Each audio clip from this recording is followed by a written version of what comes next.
Hello students, मेरी economics की class में आप सभी का वेलकम है। यहाँ हम चैप्टर सेकंड कंज्यूमर इक्विलिब्रियम पढ़ रहे हैं। आज की हमारे सेकंड चैप्टर की लास्ट क्लास है। आज का हमारा टॉपिक बजट लाइन है। इसे प्रीवियस क्लास में हम लोगों ने इनडिफरेंस कर्व, तटस्थता वक्र के बारे में जाना था। वहाँ तटस्थता वक्र यानी कि इनडिफरेंस कर्व से हमने ये देखा था कि किसी भी दो कमोडिटी के ऐसे कॉम्बिनेशन जिससे कि हमें सेटिस्फैक्शन लेवल मैक्सिमम और इक्वल मिलता है, तो वहाँ हमने इनडिफरेंस कर्व देखा था। इनडिफरेंस कर्व हमने इस तरीके से बनाया था, तो पिछली क्लास में हमने देखा था इनकी कैरेक्टरिस्टिक्स भी। आज हम इनडिफरेंस कर्व में ये तो हम देख सकते हैं कि हमें सेटिस्फैक्शन कितना मिल रहा है, टू गुड्स के कई कॉम्बिनेशन देख लिए, पर वहाँ हम इनडिफरेंस कर्व में कोई भी कंज्यूमर ये डिसाइड नहीं कर सकता कि डिफरेंट कमोडिटी की कितनी क्वांटिटी वह कंज्यूम करे, कितनी क्वांटिटी का वह कंज्यूम करे। तो यहाँ मैं क्या बोल रही हूँ कि कंज्यूमर कितनी क्वांटिटी, तो क्वांटिटी में हमें किस चीज़ का देखना होगा, हम कॉम्बिनेशन ले रहे हैं, ठीक है, टू कमोडिटी की, पर किस क्वांटिटी से हम परचेज़ करें, क्योंकि वहाँ हम हमारी इनकम को भी यहाँ इंक्लूड करेंगे कि हम हमारी इनकम से किस क्वांटिटी से हम कंज्यूम करें कमोडिटी का, जो हमें मैक्सिमम सेटिस्फैक्शन मिल सके। ठीक है, तो आज का हमारा टॉपिक स्टार्ट करते हैं। यहाँ हम बजट लाइन के बारे में पढ़ेंगे। जैसा कि आपको वर्ड से समझ में आ रहा है, बजट लाइन, बजट यानी कि पैसा, हमारी इनकम कितनी है। ठीक है, तो यहाँ मान के चलें कि हमारी इनकम थी 100 रुपीज़। ठीक है, टू कमोडिटी के हमने कॉम्बिनेशन देखे थे, मैक्सिमम सेटिस्फैक्शन देखा था। ठीक है, तो यहाँ मैं प्राइस से रिलेट करूँ तो प्राइस मेरी एक्स कमोडिटी की मैं सपोज करके चलूँ कि मेरी 10 है। अगर मैं यहाँ एक्स कमोडिटी में अगर मैं चॉकलेट भी रखूँ तो ये मान लो कि मेरी एक चॉकलेट 10 रुपीज़ की है। मेरे पास में मनी यहाँ कितनी है, m है। ठीक है, तो यहाँ अगर मैं सारी मनी यानी कंप्लीट जो रुपए है मैं एक्स कमोडिटी में ही अगर मैं कंज्यूम करूं तो मैं कितनी यूनिट परचेज़ कर सकती हूं। तो आप किस तरीके से कैलकुलेट करोगे कि 100 रुपीज़ है, आप एक कमोडिटी अगर आप करेंगे तो एक कमोडिटी के यहाँ पे कितने रुपए है, 10, तो आपको कितनी कमोडिटी मिलेगी, 10, यानी कि आप 10 चॉकलेट 100 रुपये में ले सकते हो। एक चॉकलेट अगर 10 रुपये की है तो आप 100 रुपये में कितनी चॉकलेट लोगे, 10। वहीं अगर ये तो एक कमोडिटी की बात थी, वहीं अगर मैं सेकंड कमोडिटी जिसकी की प्राइस मेरी वाई की प्राइस कितनी है 20 रुपये, यही 100 रुपये की अगर मैं कम्प्लीटली 100 रुपये में अगर वाई वस्तु में अगर कंज्यूम करूं तो वहाँ पे अगर वाई वस्तु की एक यूनिट 20 रुपये की है तो 100 रुपये में वो कितनी ले पाएगा। तो मैं यहाँ पे क्या कर रही हूँ वो ध्यान रखें, यहाँ पे मैं 20 रुपये से डिवाइड करूँ तो मैं कितनी ले पाऊँगी, यहाँ पे वाई वस्तु की मैं 5 इकाई ले पाऊँगी। तो मैंने यहाँ पे क्या किया है कि प्राइस से डिवाइड किया है हमारी इनकम को। ठीक है, ये तो बात हुई कि आप पर्टिकुलर एक्स अगर ख़रीदना चाहो 100 रुपये में तो आप 10 इकाई खरीद लोगे, अगर पर्टिकुलर वाई ख़रीदना चाहो 100 रुपये में तो आप 5 इकाई खरीद लोगे। पर मैं दोनों की कॉम्बिनेशन ख़रीदना चाहती हूँ, क्योंकि मैंने यहाँ कहा है कि रियल लाइफ में हम केवल एक कमोडिटी से हम कोई भी चीज़ नहीं अपना कंज्यूम कर सकते, हमें यहाँ पे डिफरेंट चीज़ें हमारा सेटिस्फैक्शन लेवल बढ़ाने के लिए। तो यहाँ हमने फिर देखा कि ऑर्डिनल अप्रोच में जो कि इनडिफरेंस कर्व में हमने देखा कि हमारा सेटिस्फैक्शन लेवल भी इक्वल होना चाहिए। तो यहाँ पे मैं 100 रुपीज़ को किस तरीके से डिवाइड करूँ, किस तरीके से डिस्ट्रीब्यूट करूँ कि मैं इक्वल सेटिस्फैक्शन लूँ और कितनी क्वांटिटी में मैं कमोडिटी को परचेज़ करूँ। तो आज की हमारी पूरी क्लास में कंज्यूमर इक्विलिब्रियम जो हमारा चैप्टर था उसका पूरा कंसेप्ट हम आज यहाँ पे समझेंगे। तो अब हम यहाँ शुरू करते हैं। फर्स्ट है मेरा बजट लाइन। ठीक है, बजट लाइन में कहा गया है कि बजट यानी कि आपके पास में इनकम कितनी, आप मार्केट में कितना रुपए लेकर के जाते हो, तो वो आपकी क्या है, बजट लाइन है। कहा गया है कि we have discuss about the indifference curve which show the various combination of two commodities that consume would like to prefer. हमने यहाँ पढ़ चुके हैं, क्या पढ़ चुके हैं, क्या हम डिस्कशन कर चुके हैं कि इनडिफरेंस कर्व शो करता है वेरियस कॉम्बिनेशन किसके, टू गुड्स के, जिससे कि कंज्यूमर लाइक करता है अपनी प्रेफरेंस। क्योंकि याद रखिए हम इनडिफरेंस कर्व जो कि हेक्स और एलन ने बताया था ऑर्डिनल अप्रोच उसके अकॉर्डिंग करें, क्योंकि रियल लाइफ में हम क्या करते हैं, हमारे प्रेफरेंस को क्या करते हैं, लाइक करते हैं तो उसको रैंक देते हैं, ठीक है ना। यहाँ हम कार्डिनल अप्रोच नहीं पढ़ रहे हैं। आगे देखेंगे, but what particular combination of two commodity he would get actually purchase depend on his money income and respective price of two commodity। तो यहाँ ध्यान दें, ये बात है कि हम अब क्या कर रहे हैं, हम ये एक पर्टिकुलर कॉम्बिनेशन जो हम परचेज कर रहे हैं टू गुड्स का, उसमें हम एक्चुअली में हमारी मनी में हम डिपेंड करते हैं, तो कितनी क्वांटिटी में हम परचेज करें वो हम सीखेंगे। तो उसी अगर विपरीत अगर आपसे बजट लाइन की अगर आपको डेफिनेशन पूछ ली जाए तो हम क्या लिखेंगे डेफिनेशन में, हम डेफिनेशन में लिखेंगे कि एक particular combination of two commodity he would get actually purchase depend on his money income are represent purchase of two goods. तो जो हम हमारी बजट लाइन के अंदर टू कॉमोडिटी को हाँ मनी में हम डिस्ट्रीब्यूट करें, वो हमारा क्या हो जाएगी, बजट लाइन हो जाएगी। बजट लाइन किस तरीके से शो होती है, तो मैं आपको यहाँ ये बता दूं कि बजट लाइन इस तरीके से शो होती है, ठीक है। ये कैसे होती है उसका हम आगे रीज़न देख लेते हैं। If there are n goods, n यानी कि अनलिमिटेड गुड्स, ठीक है ना, इन मार्केट में हम देखते हैं, एंड देयर प्राइस, वहाँ प्राइस भी दी होती है P1 P2 यानी वन यानी कि कोई वन कॉमोडिटी है उसकी सेकंड कॉमोडिटी की P2 से आपको प्राइस को अलोकेट किया हुआ है।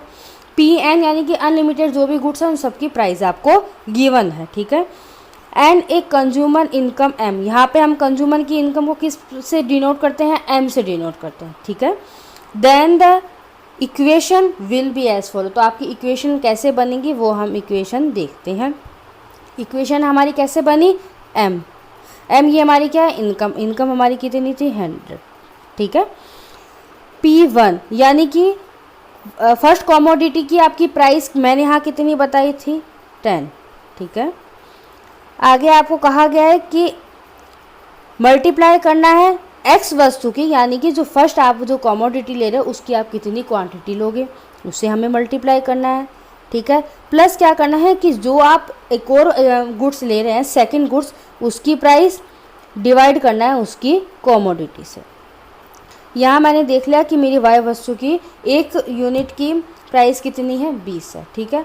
अब मुझे क्या डिसाइड करना है कि मैं एक्स वस्तु की कितनी क्वांटिटी लूँ और वाई वस्तु की कितनी क्वांटिटी लूँ कि मेरी ये 100 रुपीज़ कम्प्लीट हो जाए, ठीक है। आ रही बात समझ में। तो ये हमारी इक्वेशन क्या होगी बजट लाइन की। कभी भी आपसे क्वेश्चन 1 नंबर में पूछ लिया जाता है कि बजट लाइन को आप यहाँ पे मेथड मतलब कि आपको मैथमेटिकली आपको अगर डिफाइन करना है तो आप किस तरीके से इक्वेशन के रूप में समझाएंगे। तो यहाँ पे बहुत ही सिंपल है, हमारे पास में जितनी मनी है उससे वो हमारी किसके इक्वल होगी, जो भी हम कॉमोडिटी ले रहे हैं चाहे x1 हो चाहे x2 हो, उनकी क्वांटिटी को हम किससे मल्टीप्लाई करेंगे, उसी कॉमोडिटी की प्राइस से हम मल्टीप्लाई कर देते हैं। तो वो हमारी क्या हो जाती है, इक्वेशन हो जाती है। समझ आ रहा है आपको। आगे हम देखेंगे, ये हमारी क्या है बजट लाइन है। बजट लाइन में आपको दिख रहा है कि यहाँ हम एक्स अक्ष में हम क्या कर रहे हैं, एक्स अक्ष में हम यहाँ पे गुड्स एक्स रख रहे हैं और वाई में हम गुड्स वाई रख रहे हैं। यहाँ 2 कॉमोडिटी ले ली, 2 गुड्स ले लिए।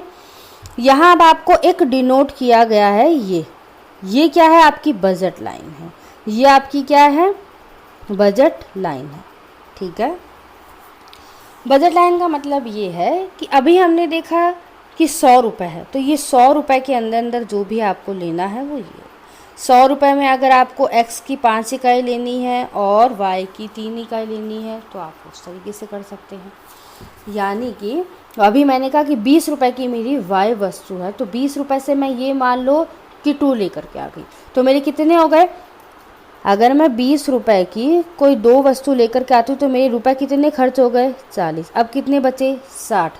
तो यानी कि y वस्तु की मैं 2 गुड्स ले आई और x की मैं कितनी ला पाऊँगी, अगर मेरी x की कॉमोडिटी मेरी प्राइस मेरी 10 बताई हुई है और अब मेरे यहाँ पे कितनी लेकर के आऊँगी, मैं यहाँ पे 6 इकाई लेकर के आऊँगी 60 और यहाँ पे मैं इक्वल कर दूँगी तो मेरे 100 रुपये पूरे कंप्लीट हो जाएंगे। आ रही है बात समझ में। यहाँ आप y वस्तु की क्वांटिटी बताओगे, यहाँ आप x वस्तु की क्वांटिटी, यानी ये जो हम कॉम्बिनेशन लेंगे तो ये हमारी क्या है जो 100 रुपये वो हमारे क्या हो जाएंगे कंप्लीट हो जाएंगे। ये आप ध्यान रखें कि ये डाउनवर्ड है, ये नेगेटिव है, यानी कि ऊपर से नीचे की ओर आ रहा है। ऐसा क्यों है? क्योंकि हमें पता है हमारे रिसोर्स क्या है, लिमिटेड है। ये मेरे 100 रुपये मेरे पास लिमिटेड है। अगर आपको y वस्तु की ज़्यादा इकाई चाहिए, अगर आपको y वस्तु की 3 इकाई चाहिए तो आप ऊपर लेकर के जाएंगे। रुपए तो आपके पास 100 है, तो आपको x की मात्रा क्या करनी पड़ेगी, कम। किसी एक वस्तु की अगर हम मात्रा को बढ़ाते हैं, दूसरे की हम कम करते हैं, तो वो कर्व कैसा बनता है, डाउनवर्ड ही बनता है। क्यों बनता है? क्योंकि हमारे पास में रिसोर्स लिमिटेड थे। ठीक है, आगे हम देखेंगे यहाँ पे कि लिखा हुआ है कि S जो आपको पॉइंट बताया गया है, यहाँ पे देखो 3 पॉइंट बताए गए हैं। यहाँ पे 3 पॉइंट बताएंगे, वो कैसे पॉइंट है, एक तो है D पॉइंट, एक है T पॉइंट और एक है S पॉइंट। ठीक है ना। 100 रुपये आप कंप्लीटली खर्च करते हो कहाँ, D में। अगर आप 80 रुपये की कोई भी चीज़ लेकर के आ रहे हो, 80 रुपीज़ से कोई चीज़, यानी कि इस लाइन से नीचे लेकर के आ रहे हो, तो यानी कि S बिंदु में यहाँ आप कोई भी कॉम्बिनेशन ले रहे हो, तो वहाँ अब हम मान के चलेंगे कि हम हमारे पूरी इनकम को खर्च नहीं कर रहे हैं। पूरी इनकम को क्या कर रहे हैं, हम पूरी इनकम को खर्च नहीं करके आ रहे हैं। तो वहाँ ये बताता है कि आप अटेंड कर सकते हो, यानी कि इसके नीचे नीचे आप जो भी है ये D के यहाँ पे आप हर चीज़ आप अटेंड कर सकते हो। आपकी 100 रुपये की लिमिट में आप अपना खर्चा कर रहे हो। ठीक है।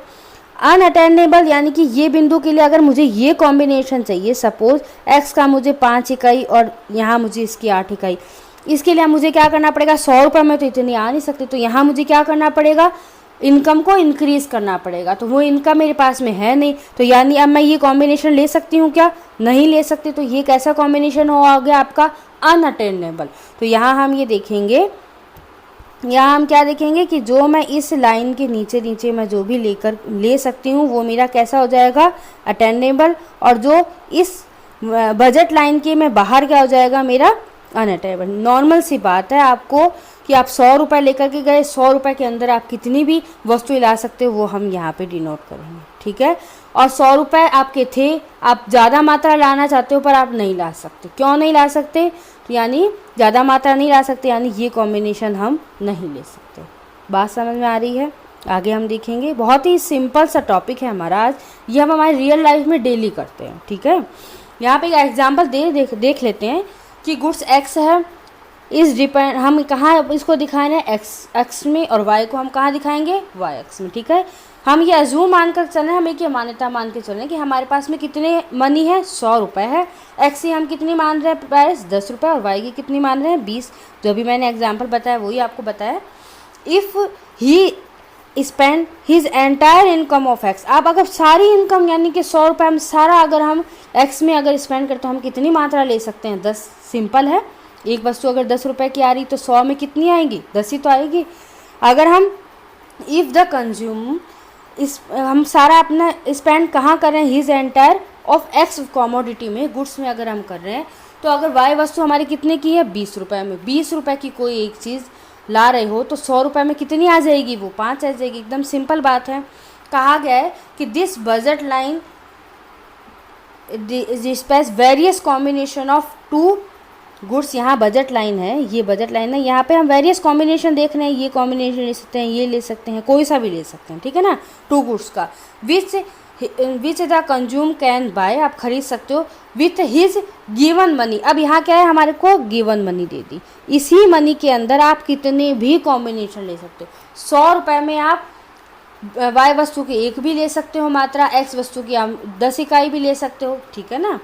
आगे कहा गया है कि given money and the price of 2 commodity, यानी यहाँ कहा गया है कि कीमत रेखा यानी बजट रेखा आपके 2 वस्तुओं के उन विभिन्न संयोगों को बताती है जिन्हें उपभोक्ता अपनी सीमित आय व 2 वस्तुओं को कीमतों के लिए 2 वस्तुओं की कीमतों के अकॉर्डिंग कैसे प्राप्त कर सकता है।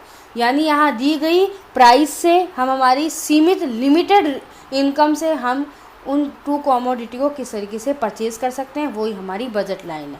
बजट लाइन यानी हम बाज़ार में जितना रुपया लेकर गए वो हमारी क्या है, बजट लाइन। वो एक लिमिट बता दी जाती है, ये आपको लिमिट बता दी कि ये लिमिट के अंदर आप सामान ला सकते हो। ठीक है। आगे हम देखेंगे कि the line joint point A और बी, यानी यहाँ कहा गया ये पॉइंट ए और बी, ये पॉइंट ए हो गया, ये हमारा पॉइंट बी होगा। इनको अगर हम ज्वाइन कर दे तो क्या हो जाएगी, ये बजट लाइन करा देगी। आउटले कर्व है यानी कि डाउनवर्ड कर्व है, ऊपर से नीचे। ऊपर से नीचे क्यों? अगर हमें एक लिमिटेड सोर्स है, अगर एक्स की ज़्यादा मात्रा चाहिए तो मुझे वाई की कम करनी पड़ेगी, ठीक है। आगे कहा गया a consumer spend his entire money income on various combination of two goods locate on the point on line A और बी। इस ए और बी के बीच में आपके पास वेरियस कॉम्बिनेशन है, आप कुछ भी ले सकते हो। इस ए पॉइंट में आप सारा एक्स की मात्रा भी ले सकते हो। इस बी में क्या बताया जा रहा है, आप सारी एक्स वाई की यहाँ ले लेंगे, एक्स की हम सारी यहाँ मात्रा भी ले सकते हैं। सारा 100 रुपये है, आप एक्स कॉमोडिटी भी खर्च कर सकते हैं, नहीं तो आप 100 रुपये की आप वाई भी ले सकते हैं। दोनों का कॉम्बिनेशन लेना है, 100 ही रुपये है, दोनों चीज़ें लेनी, तो किसी एक की मात्रा कम और किसी एक की मात्रा आपको ज़्यादा ही करनी पड़ेगी। ये इक्वेशन हमने बजट लाइन की हम देख चुके हैं। आगे हम देखते हैं, अब हम यहाँ पे कंज्यूमर इक्विलिब्रियम पढ़ेंगे। आज हमारा ये कंसेप्ट जो चैप्टर है इसका लास्ट टॉपिक है। यहाँ हमने बहुत सी चीज़ें इस चैप्टर में पढ़ चुके हैं। इस चैप्टर में हम कहाँ से शुरू हुए थे? कंज्यूमर से शुरू हुए थे। कंज्यूमर का इक्विलिब्रियम आपको क्या बताया गया था? यही बताया था कि कंज्यूमर के पास में इक्विलिब्रियम यानी कि एक ऐसी पावर है कि वो सेटिस्फाई हो सके, अपनी जो कंज्यूम करने की पावर है वो उसको एक मैक्सिमम सेटिस्फेक्शन मिल सके। हम बाज़ार जाते हैं तो वहाँ बाज़ार से हम ऐसे वस्तुएं, हमारी एक लिमिटेड सोर्स है, हम 1000 रुपये लेकर के गए तो 1000 रुपये में इस तरीके के हम कॉम्बिनेशन लेकर के आए वस्तुओं का कि हम मैक्सिमम सेटिस्फेक्शन ले सके। उस मैक्सिमम सेटिस्फेक्शन को हम यहाँ पे टू अप्रोच से पढ़े हैं, 2 टाइप्स के अप्रोच से पढ़े हैं। पहला हमने कार्डिनल और दूसरा ऑर्डिनल। कार्डिनल में हमने वहाँ पे यूटिलिटी को यूटिल से मापा था, जो कि मार्शल और मार्शल ने आपको बताया था, मार्शल और पिगू ने बताया था, ठीक है। आगे हमने देखा कि रियल लाइफ में ये पॉसिबल नहीं था, तो उसको हेक्स और एलन ने समझाने की कोशिश करी कि नहीं, आप इसको रैंक दो, किसको? आपके सेटिस्फेक्शन को। उसको हमने इंडिफरेंस कर्व से पढ़ा। अब हमने आज बजट लाइन पढ़ी। ये सारी चीज़ें अगर आप अब एक मर्ज करके देखो, बजट लाइन और इंडिफरेंस कर्व को, बजट लाइन और इंडिफरेंस कर्व को अगर आप मर्ज करते हो, एक ज्वाइन करके देखते हो, तो आप देखते हो कि हमें एक सेटिस्फेक्शन लेवल मिलता है, ठीक है ना। सेटिस्फेक्शन लेवल मिलता है, तो हम इस पूरे में एक कंज्यूमर के बारे में पढ़ रहे हैं, क्योंकि हम माइक्रो के बारे में पढ़ रहे हैं। तो हम एक बार देख लेते हैं, तो एक सेकेंड, यहाँ मैं आपको समझा देती हूँ कि एक बार मैं मर्ज करके देखूँ। तो देखिए यहाँ मेरा क्या है, ये बजट लाइन है, ये अभी हमने पढ़ी कि 100 रुपये है इसके, ठीक है। एक हमने पढ़ा था इंडिफरेंस कर्व। इंडिफरेंस कर्व में भी हम यहाँ पे मैप भी पढ़े थे, इंडिफरेंस कर्व का मैप भी पढ़ा था। IC1, IC2, IC3 पढ़ा था। ये दोनों को अगर मैं, दोनों डायग्राम को मैं अगर एक में ही बनाऊँ तो कैसा बनेगा, ये देखते हैं। तो ये कॉम्बिनेशन कैसा बनेगा, ये मेरा क्या हो गया, IC1 हो गया, ठीक है ना। हमने अभी ये सभी चीज़ें पर्टिकुलर पढ़ी, अब हम इसे एक जॉइंट करके पढ़ रहे हैं, ठीक है, क्योंकि हम क्या पढ़ रहे हैं, कंज्यूमर का इक्विलिब्रियम पढ़ रहे हैं। कंज्यूमर की इनकम कितनी बता दी आपको, 100, जो कि आप यहाँ पे एक स्ट्रेट लाइन से आपको डिनोट कर दिया, पॉइंट आपको दे दिया A और B। अब हम यहाँ इंडिफरेंस कर्व पढ़ रहे हैं। इंडिफरेंस कर्व में क्या देखा था, किसी भी 2 कॉमोडिटी के डिफरेंस कॉम्बिनेशन देखे थे कि मैक्सिमम सेटिस्फेक्शन मिल सके, ठीक है। सेकंड मैंने यहाँ इसको U बना दिया, ठीक है।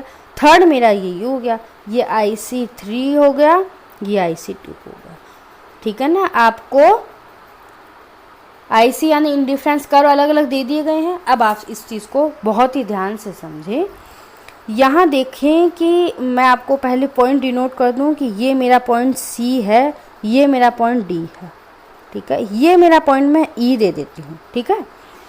अब हम देखते हैं, ये Y कॉमोडिटी है और ये X कॉमोडिटी है। मेरे पास में कितने रुपए है, 100 ही रुपये है, ठीक है ना। अगर मैं यहाँ पे ये कॉम्बिनेशन लूँ तो यानी कि मैं यहाँ पे एक मात्रा ले पा रही हूँ, और Y की मैं थोड़ा सा यहाँ रब करते हैं,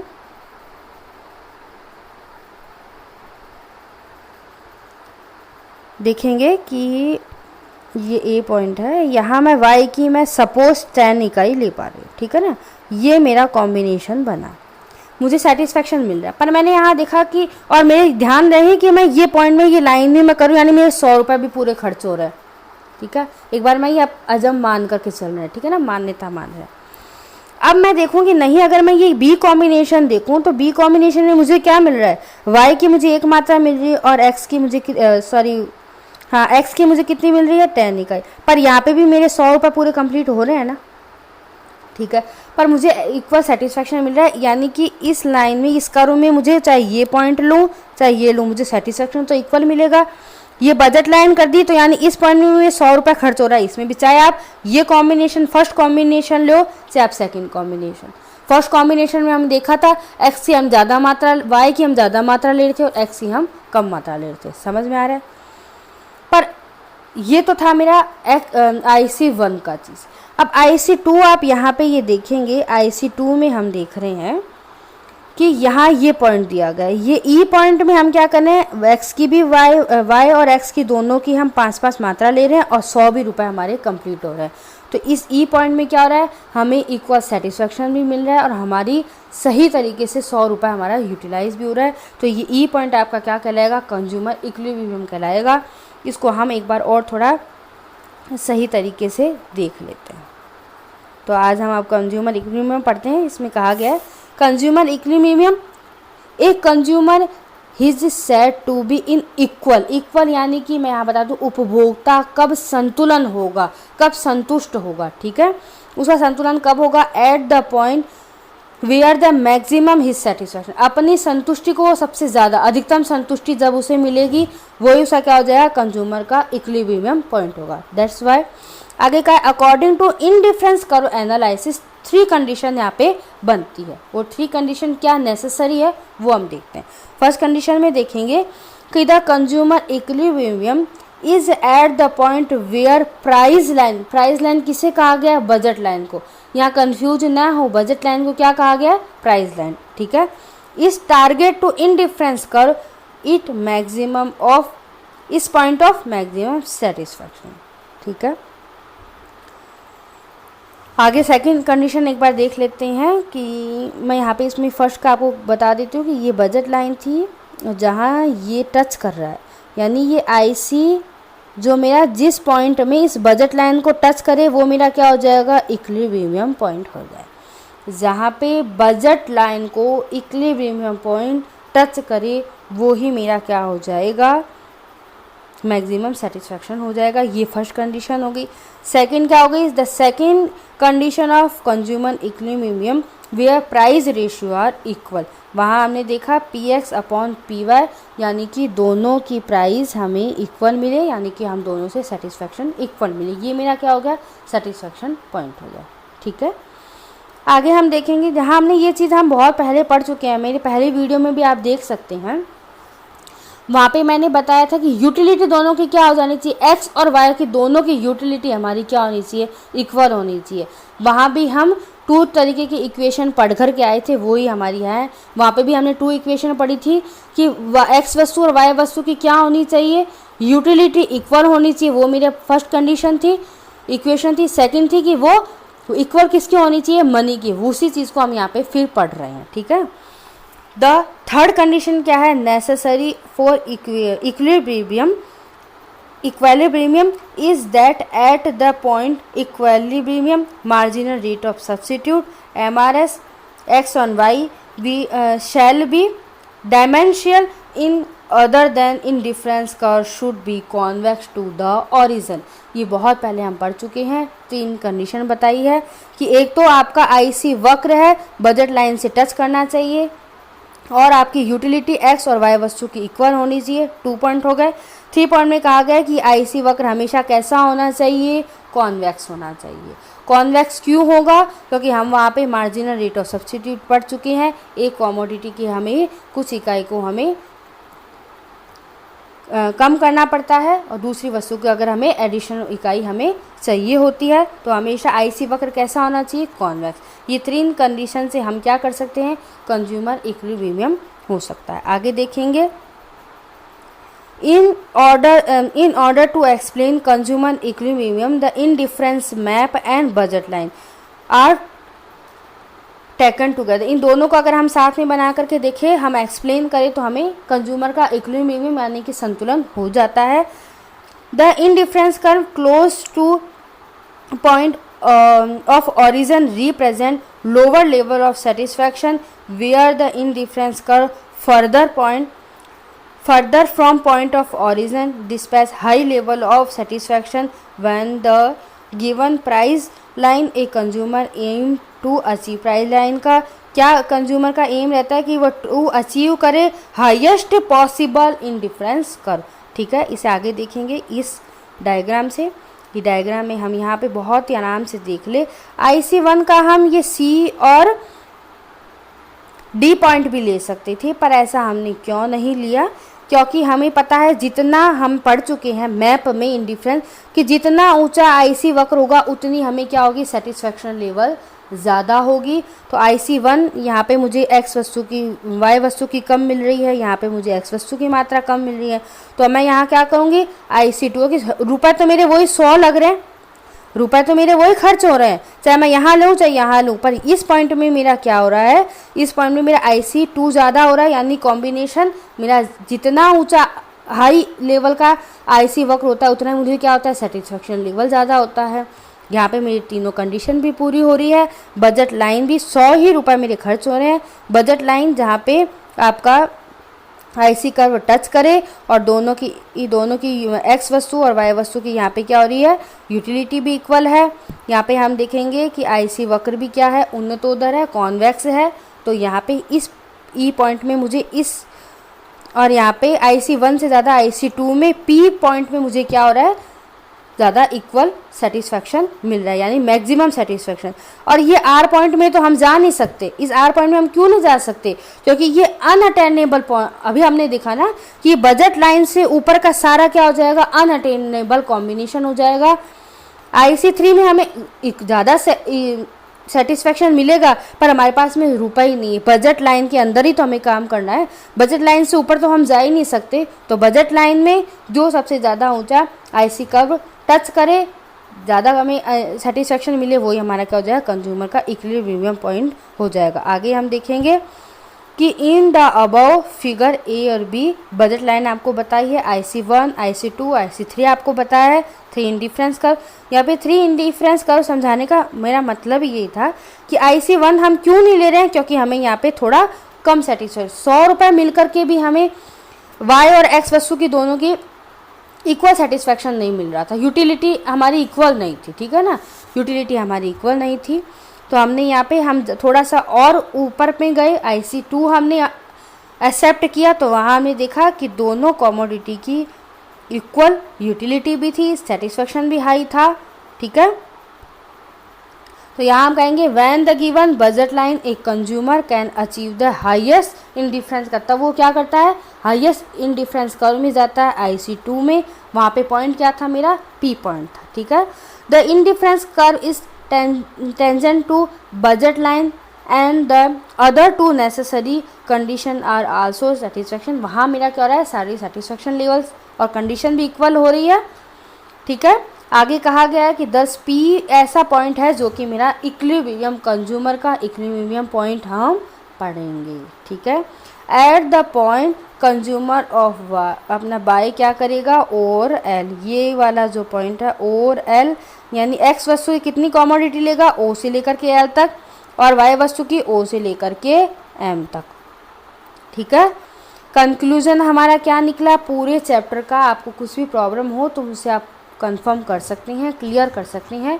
ये मेरे चैप्टर का आज क्या कंक्लूजन निकला, वो यही निकला कि ordinal analysis is based on more realistic. Ordinal approach जो कि हिक्स और एलन दी थी वो बहुत रियलिस्टिक है, यानी वास्तविकता से में जुड़ी हुई है, अज्यूम है. So it is regarded superior to cardinal analysis.